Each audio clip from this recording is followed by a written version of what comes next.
স্কুলের ব্যবস্থা কেন? ওই মোটু তোরা ওইখানে কি করস? আরে রাজু চুপ কর, পিছনে ভূত। হা হা, এটা কোনো ভূত হলে ভূতটা তো আমি একাই মেরে ফেলবো। ওরে বাপরে, ভূত তো অনেক ডেঞ্জারাস।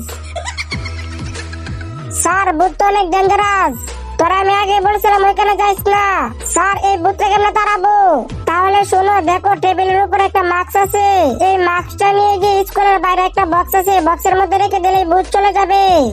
আরে এই তো মাস্কটা পেয়ে গেলাম। তার আগে নিচে থাকা সাদা কালার সাবস্ক্রাইব বাটনটাতে টিপ দিয়ে যারা সাবস্ক্রাইব করে দিবে, আল্লাহ যেন তাদের মা বাবাকে অনেকদিন বাঁচিয়ে রাখে। আর যারা ভিডিওতে একটা লাইক করে দিবে তাদের মনে আসছে যেন পূরণ হয়ে আমি দোয়া করে দিলাম। রাজু এই তো সেই বক্সটা। রাজু মাস্কটা রেখে স্যারকে বাঁচা। দাঁড়া, এতদিন তো স্যার আমাদেরকে মারছে, এখন স্যার একটু মার খাও।